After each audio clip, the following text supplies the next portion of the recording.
kabarnya hari ini? Semoga anak-anak semua tetap dalam keadaan sehat ya. Nah, Tuhan Yesus adalah sumber kasih dan pengharapan kita. Ia bahkan rela mati untuk menebus dosa-dosa kita. Nah, mari sama-sama kita dengan hati penuh sukacita kita nyanyikan satu buah pujian, "Oh Sukacitaku."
Kita berdoa.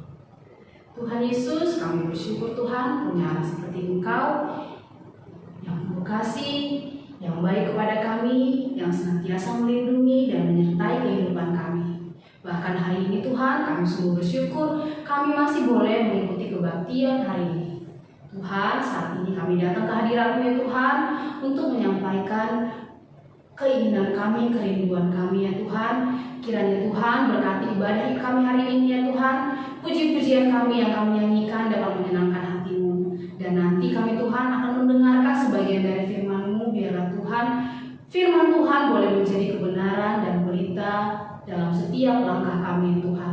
Terima kasih Tuhan, terpujilah nama-Mu kini dan sampai selama-lamanya. Amin. Di dalam kehidupan ini Tuhan selalu ada dan bekerja. Dia senantiasa menyertai kita sehingga kita tidak perlu takut dan juga khawatir. Oleh karena itu, mari kita percayakan hidup kita hanya di dalam tangan-Nya. Mari kita nyanyikan satu buah pujian, "Kiri kananku ada Tuhan." Tuhan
kembali kita akan mendengarkan firman Tuhan hari ini. Senang kembali bertemu dengan adik-adik. Harapan Boksu, adik-adik tetap sungguh-sungguh mengikuti ibadah, sungguh-sungguh mendengarkan firman Tuhan. Mungkin kita merasa sudah bosan ya, tetapi ingat Tuhan melihat kita, jadi beribadah dengan sungguh-sungguh. Nah, kita berdoa terlebih dahulu. Tuhan yang baik, kami berterima kasih karena Engkau mengasihi kami, memberkati kami sampai pada hari ini. Dan kami mau belajar dari firman Tuhan. Berkatilah kami supaya kami mendengarkan firman Tuhan dengan sungguh-sungguh, dan kami dapat melakukan firman-Mu dalam hidup kami. Di dalam nama Yesus kami berdoa. Amin. Nah, adik-adik, aku semua bertanya, pernahkah adik-adik mengalami situasi di mana adik-adik dalam keadaan bahaya, tetapi adik-adik bisa lepas dari bahaya itu? Misalnya, adik-adik pernah mau terpeleset, terjatuh, tetapi ada yang menolong lalu adik-adik tidak jadi kepleset. Atau mungkin misalnya kita pernah mengalami mau tabrakan, tetapi kita bisa lewat dari tabrakan itu. Adik-adik, mungkin banyak situasi dalam hidup kita yang dimana kita bisa lepas atau melewati masalah yang seharusnya sudah akan menimpa kita, tetapi entah bagaimana caranya kita bisa lepas dari masalah dan musibah itu terjadi. Nah, adik-adik, ini hari ini cerita tentang kisah dua raja, Raja Yehuda dengan Raja Israel. Saat itu kerajaan Israel sudah terpecah menjadi dua ya. Nah, Raja Israel dengan Raja Yehuda. Kalau Raja Yehuda ini hanya dua suku di antara 12 suku bangsa Israel. Nah, saat itu Raja Israel adalah Raja Ahab yang memimpin. Sedangkan di Yehuda yang memimpin saat itu adalah Raja Yosafat. Nah, adik-adik, mereka dua raja ini sedang mengobrol, membicarakan satu hal yang sangat penting. Dua raja ini. Lalu Raja Ahab berkata begini kepada Raja Yosafat. Raja Yosafat, ada satu nama daerah yang seharusnya daerah itu katanya adalah milik kita. Oleh karena itu, mau nggak kita merebut daerah itu supaya daerah itu kembali menjadi milik kita? Nama daerah yang sedang mereka bicarakan itu adalah Ramot Gilead. Raja Ahab dan Raja Yosafat, mereka bagaimana caranya mereka membicarakan supaya daerah itu menjadi milik mereka. Nah, untuk merebut itu tentulah Raja Ahab dan Raja Yosafat harus berperang melawan Raja Aram. Lalu adik-adik, mereka akhirnya meminta petunjuk. Apakah mereka harus berperang? Apakah mereka harus maju merebut Ramot Gilead itu atau tidak? Lalu Raja Israel, Raja Ahab, dia memanggil 400 nabi-nabinya. Adik-adik ingat ya, Raja Ahab tidak percaya kepada Tuhan. Dia lebih mendengarkan nabi-nabi palsu, nabi-nabi yang tidak percaya kepada Tuhan. Dia memanggil ada 400 nabinya. Lalu dia bertanya kepada nabi-nabi itu, apakah kami harus berangkat berperang melawan Raja Aram, merebut Ramot dan Gilead? Katanya begitu. Adik-adik, nabi-nabi ini berkata, oh maju aja Raja, maju aja. Lalu Yosafat mendengar jawaban itu, dia merasa tidak puas karena itu bukan petunjuk dari Tuhan. Lalu Yosafat bertanya kepada Raja Ahab, apakah tidak ada nabi Tuhan di tempat ini untuk tempat kita bertanya? Lalu Raja Ahab bilang, ada sih, tapi aku tidak suka dengan nabi itu, karena nabi itu sering sekali meramalkan, menubuatkan, memberitahukan tentang aku hal-hal yang tidak baik. Dia tidak pernah meramalkan Raja Yosafat bilang, kenapa kita tidak memanggil dia? Kita minta petunjuk Tuhan lewat dia. Lalu akhirnya Raja Ahab menyuruh pegawainya untuk memanggil seorang nabi. Nabi itu bernama Mika. Dia dipanggil untuk menghadap dua raja ini, untuk memberitahu apa petunjuk Tuhan kepada mereka. Apakah mereka harus pergi merebut Ramot Gilead? Lalu pesuruh Raja Ahab ini bilang kepada Mika, dia bilang gini, Nabi Mika, ketika engkau nanti ditanya oleh raja, kau harus berkata seperti apa yang dikatakan oleh 400 nabi raja itu ya. Katakan saja, mereka maju berperang dan mereka akan menang. Katakan ya, seperti itu ya. Kau harus mengikuti kata-kataku ini ya, kata pesuruh ini. Lalu Mika mengatakan, oh tidak, aku mengatakan apa yang harus dikatakan oleh Tuhan, kata Nabi Mika. Nah, akhirnya sampailah mereka.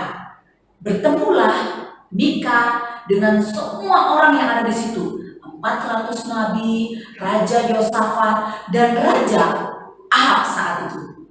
Lalu bertanyalah Raja Ahab kepada Mika, apakah kami harus maju berperang merebut Ramot Gilead melawan Raja Aram? Apa jawabmu, Nabi Mika? Adik-adik, apa yang dikatakan oleh Mika? Mika mengatakan begini, majulah berperang. Tapi nanti kemenangan ada pada kalian. Dan engkau akan mati di medan perang. Raja Ahab tidak senang. Lalu dia katakan kepada Yosafat, benar kan yang aku bilang kan? Dia ini gak pernah memberitahu hal yang baik tentang aku.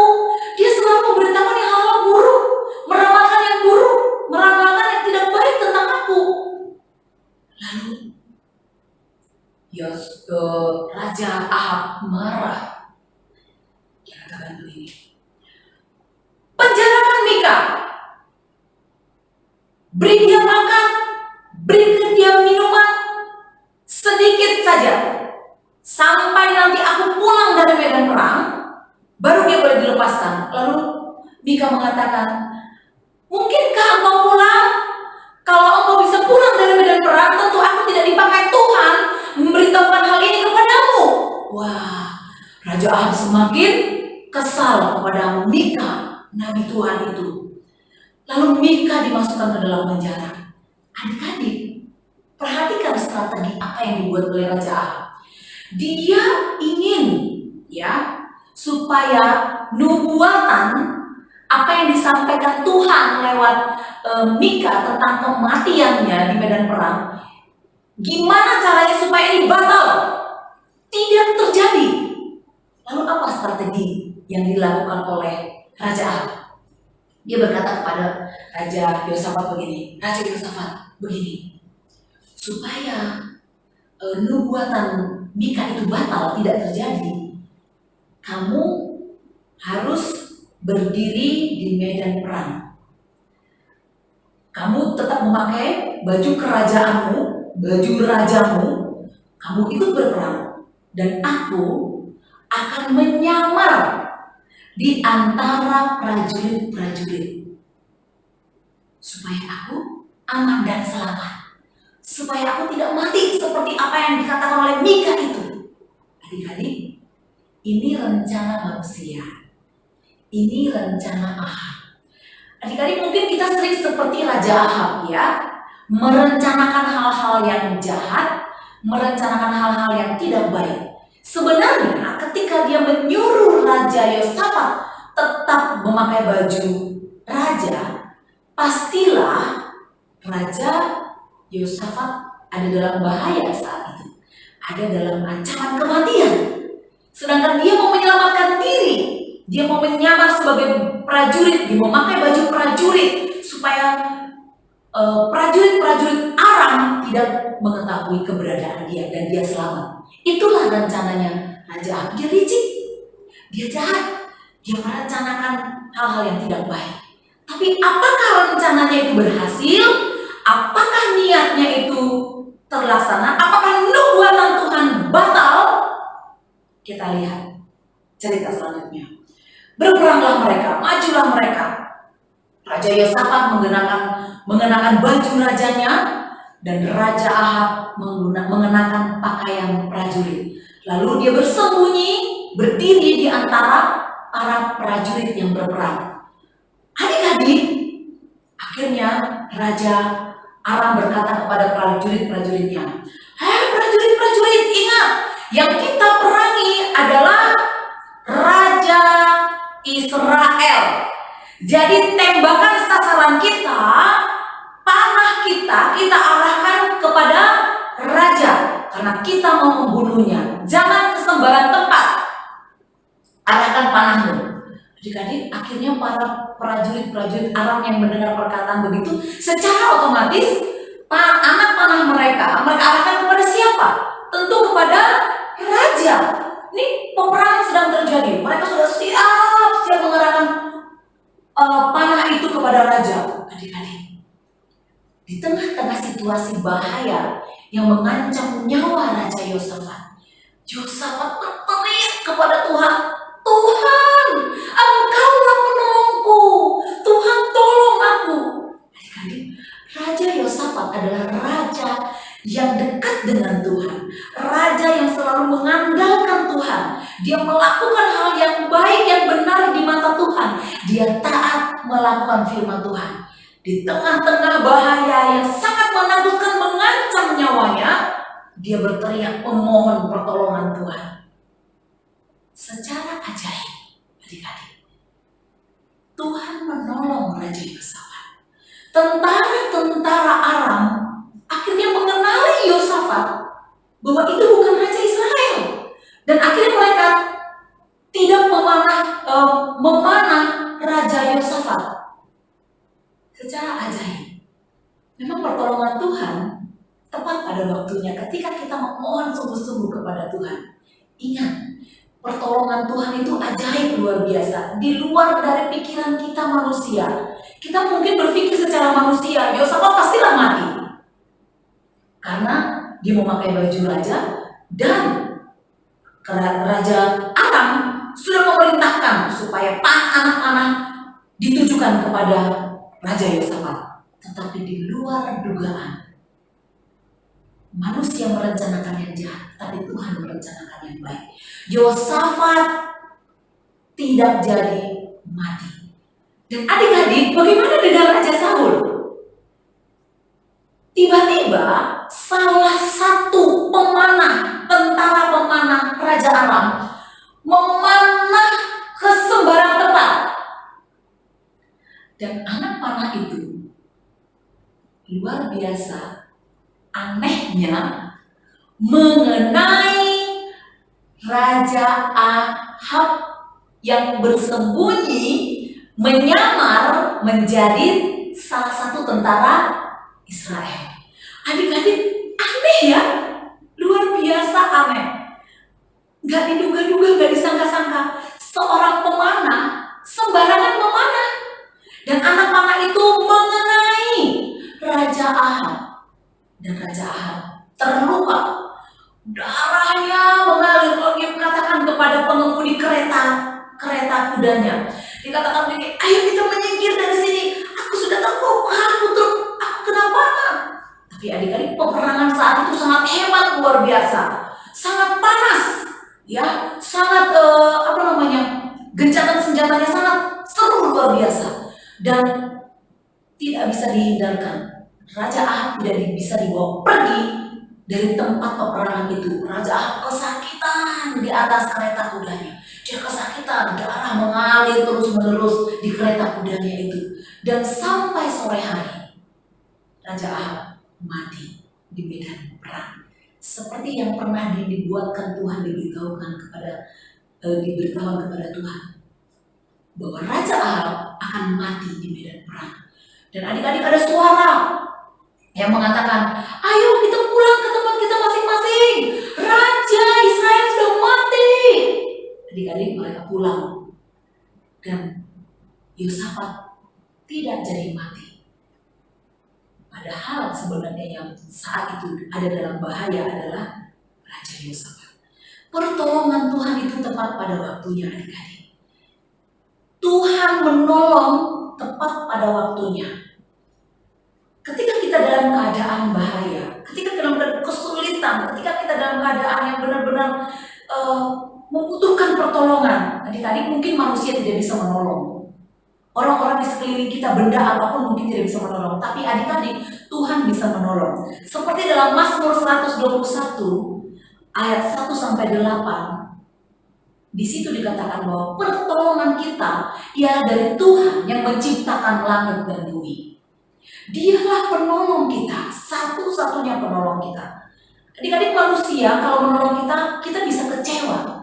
Tetapi Tuhan tidak pernah mengecewakan kita. Saya akan bacakan untuk kita ya. Aku melayangkan mataku ke gunung-gunung. Dari manakah datang pertolonganku? Pertolonganku ialah dari Tuhan yang menjadikan langit dan bumi. Ia takkan membiarkan kakimu goyah, penjagamu tidak akan terlelap. Sesungguhnya tidak terlelap dan tidak tertidur penjaga Israel. Tuhanlah penjagamu, Tuhanlah naunganmu di sebelah tangan kananmu. Matahari tidak menyakiti engkau pada waktu siang atau bulan pada waktu malam. Tuhan akan menjaga engkau terhadap segala kecelakaan. Ia akan menjaga nyawamu. Tuhan akan menjaga keluar masukmu dari sekarang sampai selama-lamanya. Adik-adik, Tuhanlah penjaga kita dari segala mara bahaya, dari segala kesulitan yang kita hadapi saat ini. Oleh karena itu, jadilah seperti Yosafat, berteriak minta tolong, yakin penuh iman, percaya kepada Tuhan bahwa Tuhanlah penolongmu dan penolongku. Tuhan Yesus memberkati. Amin.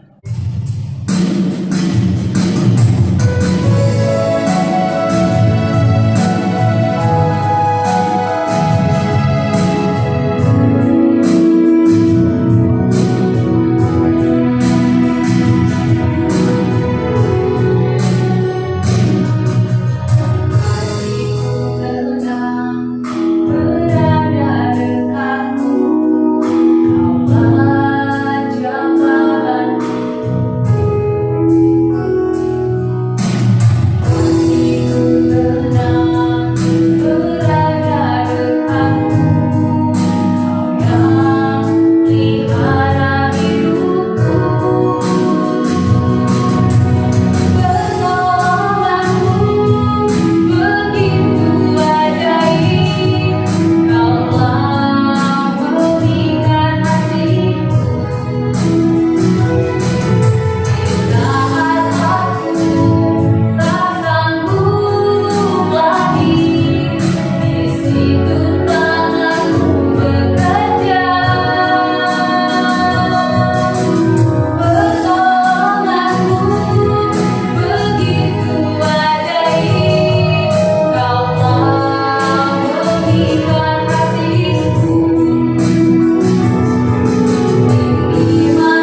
Jadilah kehendak-Mu di bumi seperti di surga.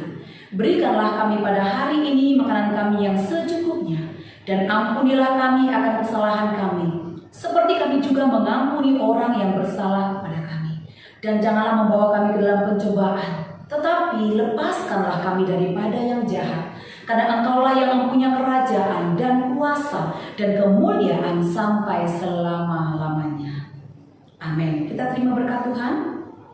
Anugerah daripada Allah Bapa, keselamatan dari Tuhan Yesus Kristus, penghiburan dan kekuatan Roh Kudus, itulah yang menyertai adik-adik semuanya, mulai hari ini, besok, bahkan sampai selama-lamanya. Amin. Nah, ibadah kita selesai. Sampai bertemu minggu depan. Tetap jaga kesehatan. Tuhan Yesus memberkati. Bye-bye.